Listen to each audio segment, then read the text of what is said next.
Have you ever made a mistake so catastrophic that the moment you made it, you knew your life would never be the same? Hey there, beautiful souls. Welcome back to my channel.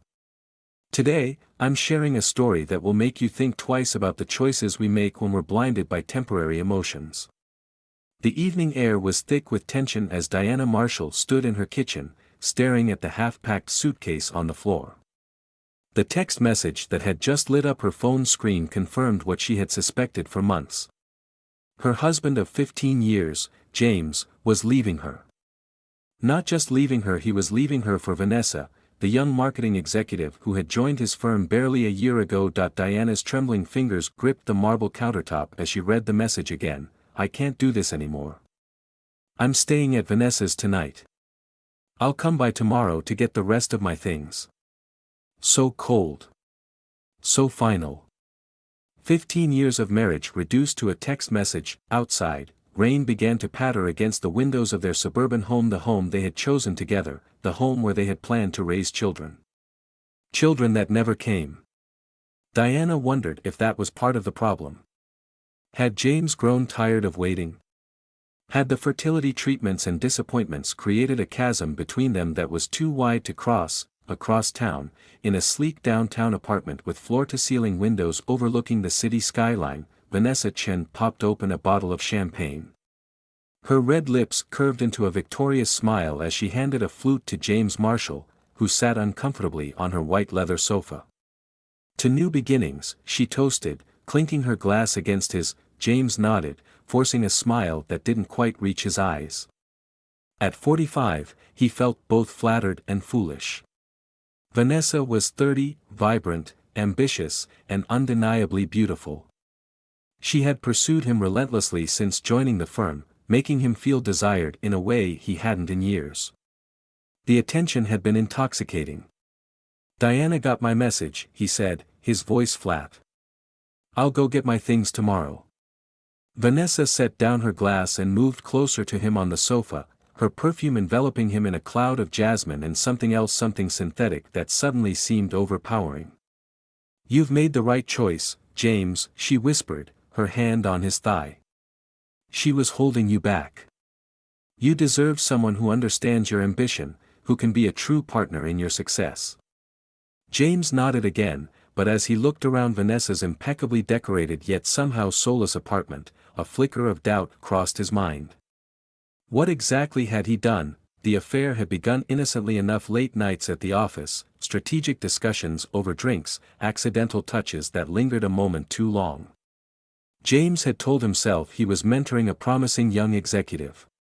Diana had noticed the changes in him: the new cologne, the sudden interest in his appearance, the vague explanations about his whereabouts, but she had chosen to trust him.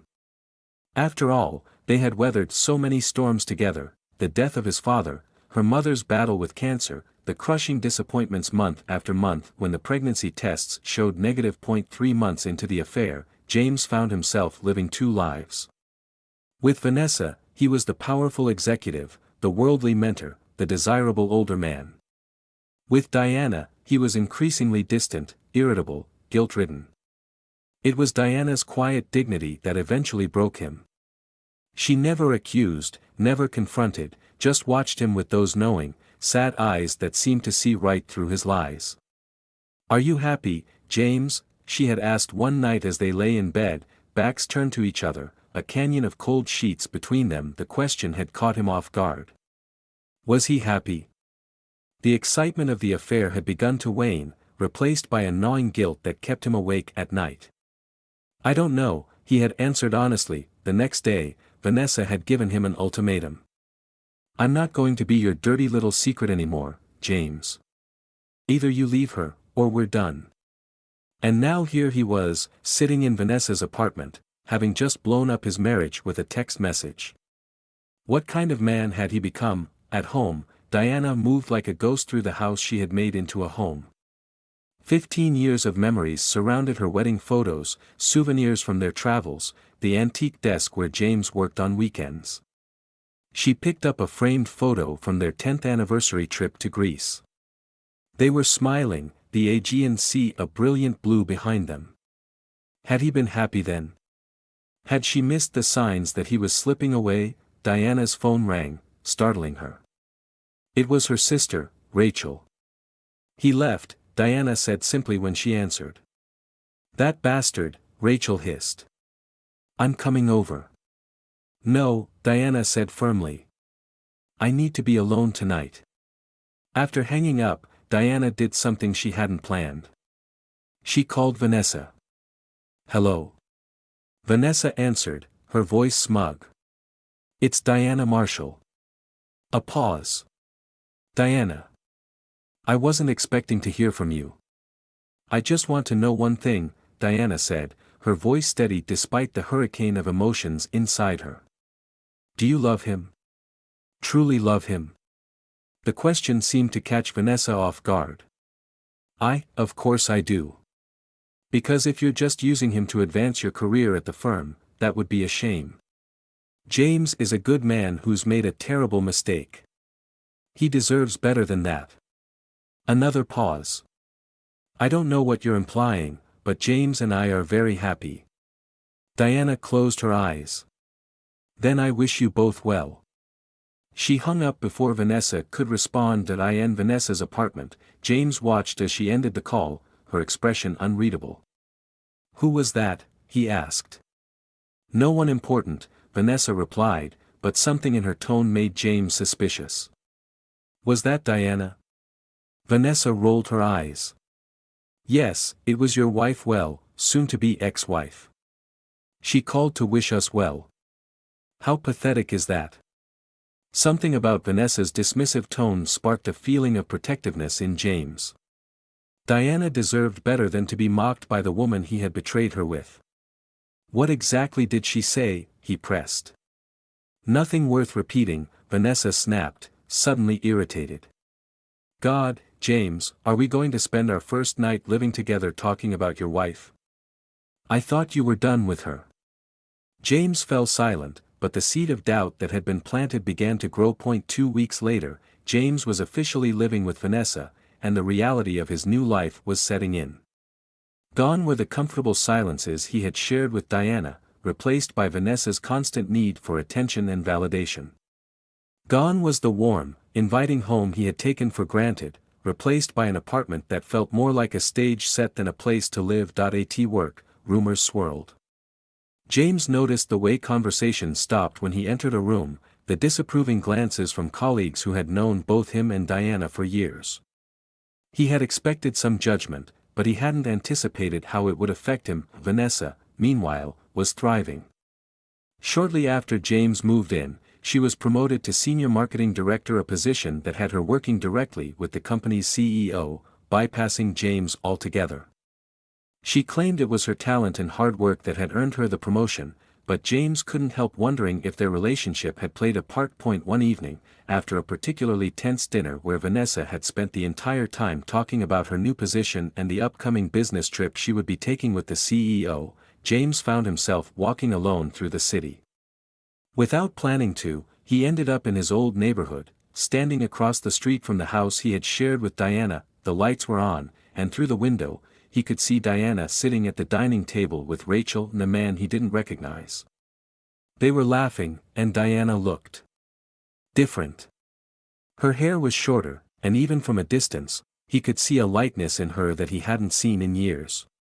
With a pang, he realized that perhaps the strain in their marriage hadn't been just about the fertility treatments or growing apart. Perhaps his own discontent and wandering eye had been a heavier burden on her than he had realized. As he watched, the unknown man said something that made Diana laugh out loud, her head tilting back in genuine amusement. James felt a stab of jealousy so intense it nearly knocked the wind out of him. Who was this man?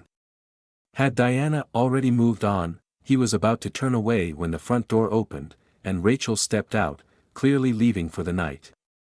She spotted him immediately. Well, she said, her voice cold as she crossed the street to confront him. Come to spy on the wife you abandoned? I was just walking, James said lamely. Who's the guy with Diana? Rachel's eyebrows shot up. Seriously? You're asking me that? You lost the right to know anything about Diana's life when you walked out on her. James nodded, acknowledging the truth in her words. Is she okay? Rachel studied him for a moment, her hostility softening slightly. She's getting there. Diana is stronger than you gave her credit for. I never thought she wasn't strong, James protested. No. Then why did you treat her like she was disposable? Rachel challenged. 15 years, James. 15 years she stood by you, through everything. And you threw it away for what? A younger model? A boost to your ego? James had no answer. That guy in there? Rachel continued, nodding toward the house. That's Dr. Michael Lee. He's a fertility specialist Diana consulted for a second opinion a few months ago. They became friends. He's a good man who respects her. James felt a peculiar mix of relief and disappointment.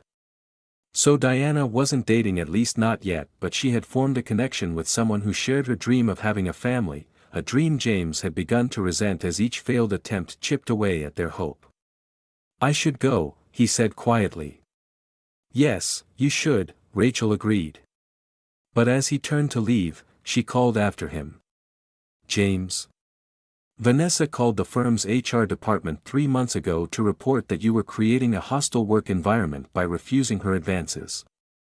She withdrew the complaint a week later when your affair started. My husband works in legal, he heard all about it. Just thought you should know what kind of woman you left my sister for. The revelation hit James like a physical blow. Could it be true? Had Vanessa manipulated him from the start?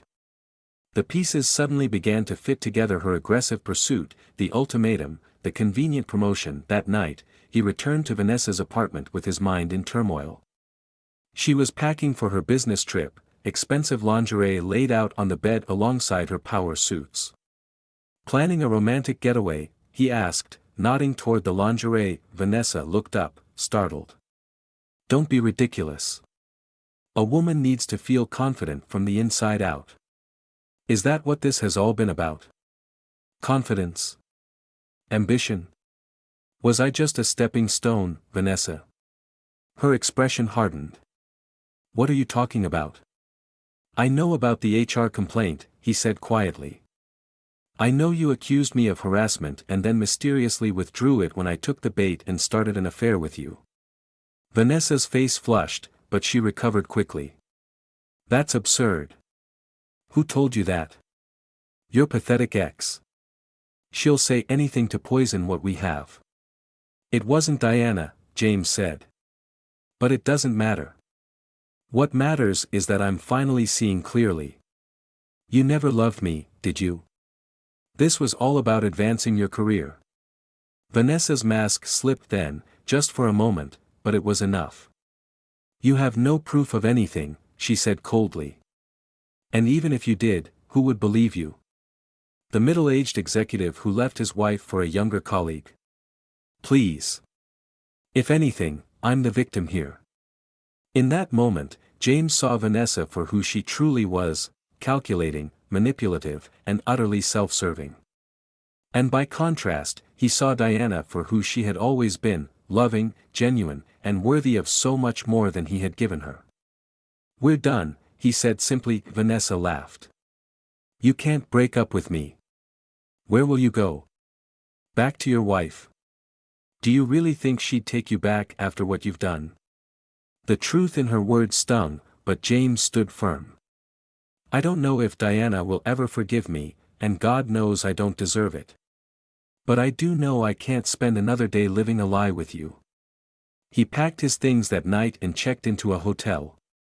For the first time in months, despite the uncertainty of his future, he felt a sense of peace. For 2 months, James lived in a small furnished apartment, focusing on rebuilding his life independently. He sought therapy to understand why he had been so vulnerable to Vanessa's manipulation and why he had been willing to throw away a marriage to a woman he still loved. He learned about midlife crises, about the allure of feeling young and desired again, about the way unresolved issues can fester beneath the surface of even the most seemingly stable relationships. At work, he requested a transfer to a different department to avoid daily interaction with Vanessa. The CEO, who had heard rumors about the situation, approved the transfer immediately. It turned out that Vanessa's manipulative behavior had not gone unnoticed by others in the firm, and then, one rainy afternoon much like the one when he had left, James found himself standing on the doorstep of his former home, heart pounding. He had called ahead, not wanting to ambush Diana, and she had agreed to see him, though her voice had been guarded. Diana opened the door, and James was struck by how beautiful she looked. Her new shorter haircut framed her face perfectly, and there was a confidence in her posture that seemed new. "Thank you for agreeing to see me," he said. Diana nodded and led him to the living room, where they sat in the armchairs facing each other, the same chairs where they had once spent Sunday mornings reading the newspaper together, feet intertwined. "You look well," he said. "I am well," she replied. "Better than I expected to be when you left." James nodded, accepting the gentle rebuke. "Diana, I don't know where to begin. I've rehearsed this conversation 100 times, and nothing seems adequate. Just speak from your heart, James. That's all I've ever wanted from you." And so he did. He told her everything about Vanessa's manipulation, yes, but more importantly, about his own failings, his own midlife insecurities, his own growing resentment over their fertility struggles. He took full responsibility, never once suggesting that what he had done was anyone's fault but his own. "I'm not here to ask for a second chance," he said finally. "I don't deserve one. But I needed you to know how deeply I regret hurting you, and how sorry I am for being too blind to see what was right in front of me all along." Diana was quiet for a long moment. "I appreciate your honesty," she said at last. "And I forgive you, James. Not for your sake, but for mine. I couldn't move forward while holding on to that anger." "Thank you," he whispered, tears welling in his eyes. "That's more than I deserve. Can I ask you something?" Diana said. "What would you have done differently, if you could go back?"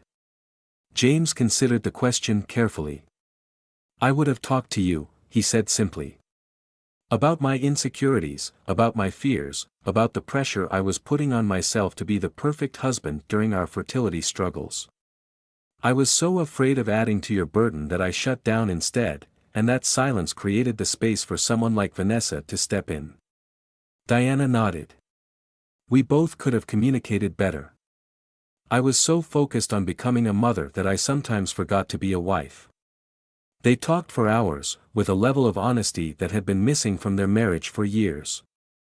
As the afternoon turned to evening, James reluctantly stood to leave. "I should go," he said. "Thank you for today. It means more than you know." Diana walked him to the door. "James," she said as he stepped onto the porch. "Dr. Lee Michael has been helping me explore adoption options. It's early days, but it's given me hope again." James smiled, genuinely happy for her. "You'll be an amazing mother, Diana. Any child would be lucky to have you." As he turned to go, Diana spoke again. "We can't go back to what we were," she said. "Too much has happened. But maybe we could see if there's a way forward. As friends, at first. And then. We'll see." James felt a surge of hope so powerful it nearly overwhelmed him. "I'd like that," he said softly. "I'd like that very much." 6 months later, Diana and James sat in a coffee shop, their regular Sunday meeting place. They had been taking things slow, rebuilding trust one conversation at a time. James had continued with therapy, and Diana had joined him for some sessions to work through their shared past. "I heard Vanessa left the firm," Diana said, stirring her latte. James nodded. "Apparently she tried the same manipulation tactics with the CEO. It didn't end well for her." Diana shook her head. "I almost feel sorry for her." "Almost." James reached across the table and took Diana's hand. "I was thinking about what you said last week, about the adoption agency wanting to do a home visit." "Yes," Diana said, a hint of caution in her voice. "I know we've been taking things one day at a time, but I was wondering if you'd consider letting me come home." properly home. I want to be your husband again, Diana, if you'll have me. I want us to raise a child together, the way we always planned. Diana's eyes filled with tears, but she was smiling. Are you sure? Because I can't go through losing you again, James. I won't survive it a second time. James squeezed her hand. I have never been more sure of anything in my life. I love you, Diana. I always have, even when I was too blind to see it. Diana took a deep breath. Then yes. Let's go home. Outside the coffee shop, as they walked hand in hand toward their future, the sun broke through the clouds after a morning of rain. Diana looked up at the sudden warmth on her face and smiled. Perfect timing, she said. James pulled her close. Better late than never. And so, my friends, that's where our story ends, or rather, where a new story begins. James and Diana's journey reminds us that true love isn't about perfection, it's about forgiveness, growth, and the courage to choose each other every day, even after terrible mistakes. 2 years after their reconciliation, James and Diana welcomed a beautiful adopted baby girl into their home. They named her Hope, because that's what she represented for them, the hope of new beginnings, of second chances, of dreams that refuse to die. As for Vanessa, I'd like to tell you that she learned her lesson and became a better person. The truth is, I don't know. Some people change, and some people don't. What I do know is that manipulations and lies may win battles, but they rarely win wars. True victory comes from authenticity, from owning our mistakes, and from the humility to ask for forgiveness when we've caused pain. James's midlife crisis and affair nearly cost him everything that truly mattered. Diana's willingness to forgive didn't come from weakness, it came from extraordinary strength. And their story reminds us that sometimes, we have to lose something to truly understand its value. So, beautiful souls, if there's someone in your life you've taken for granted, someone whose love you've overlooked in the pursuit of something shinier but ultimately hollow, maybe today is the day to see them with new eyes. Maybe today is the day to speak from your heart, to bridge the silences that have grown between you, to choose love over ego, because at the end of the day, that's what matters most, not the mistakes we've made, but the courage we find to make things right. If this story touched you in any way, please hit that like button and subscribe to my channel for more stories that explore the beautiful mess of human relationships. Share your thoughts in the comments below. Have you ever experienced a betrayal? Found the strength to forgive? Or recognized what truly matters before it was too late? Remember, it's never too late for a new beginning. Until next time, keep loving, keep forgiving, and keep choosing what truly matters. Peace and love, beautiful souls. The camera fades to black as the storyteller smiles warmly, the soft instrumental music that has been playing in the background swelling to a hopeful conclusion.